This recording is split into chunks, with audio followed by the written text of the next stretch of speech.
पैठण तालुक्यातील शेतकऱ्यांनी संत एकनाथ सचिन घायाळ शुगरला ऊस देताना सावधानता बाळगावी, कारण तुम्ही कष्ट करून पिकवलेला ऊस तुम्ही कारखान्यात देत आहात, मात्र उद्या पैसे मिळतील की नाही याची खात्री करा, असं आवाहन माजी चेअरमन तुषार पाटील शिसोदे यांनी पत्रकार परिषदेत केलं आहे।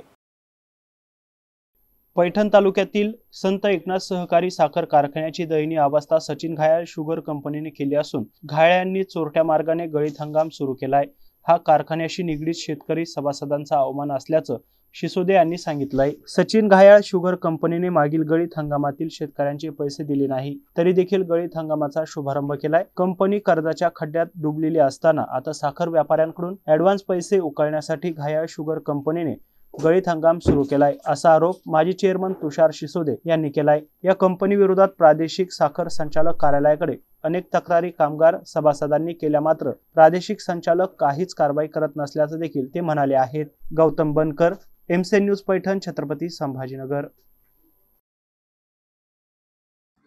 कालचा जो संत एकनाथ सहकारी कारखाना जो सचिन घायाळ कंपनीला भाडे तत्वावर चालवायला दिलेला आहे, त्या कंपनीने काल गळीत हंगामाची सुरुवात अगदी 25 ते 30 कामगारांना घेऊन सुरुवात केली।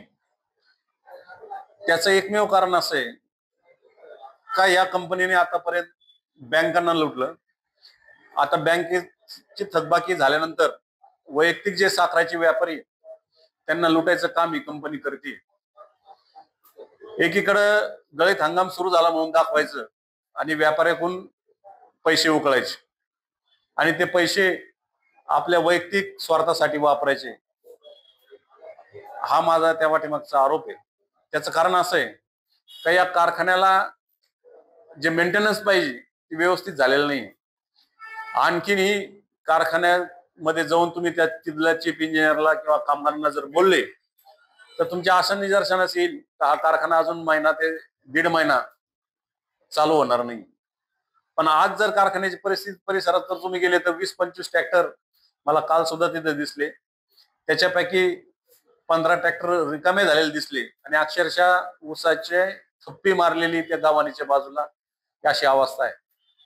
त्याच्या पाठीमागे उद्देश हा आहे माझा, ज्या शेतकऱ्याने आता हे 25 ट्रॅक्टर दिले त्याचं गाळप कधी होणार आहे? महिनाभर तर कारखाना चालू होत नाही, मग 1.5 महिन्यात त्या 15 दिवसात त्या ऊसाचा सरपंच झाल्याशिवाय राहणार नाही। म्हणजे हा अट्टहास या कंपनीने केला कशासाठी, हा माझा पहिला प्रश्न आहे। ही कंपनी पूर्ण कर्जाच्या खाईत डुबलेली। या कंपनीने संत एकनाथ कारखान्यावर 30 कोटीचं कर्ज काढून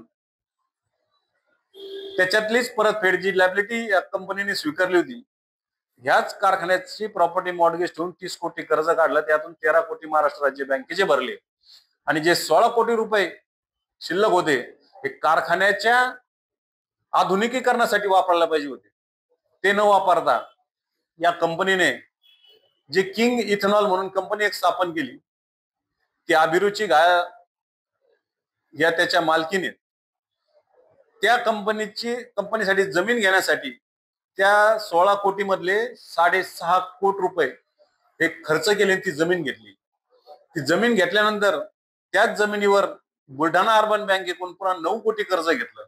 आज ते कर्ज जवळजवळ माझ्या माहितीनुसार 12 कोटी रुपये कर्ज झालेलं आहे।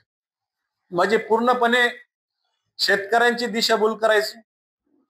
मागच्या वर्षीच्या शेतकऱ्यांनी घातलेल्या ऊसाचं पेमेंट सुद्धा आजपर्यंत ही कंपनी देऊ शकत नाही, तर येणारा जे गाळप होईल त्याचं पेमेंट ही कंपनी कधी देणार आणि कशी देईल याबाबत सहकार प्रादेशिक सहकार संचालक जे आहेत संभाजीनगरचे, माझं त्यांना आव्हान आहे का आपण याच्यात वैयक्तिक लक्ष घातलं पाहिजे।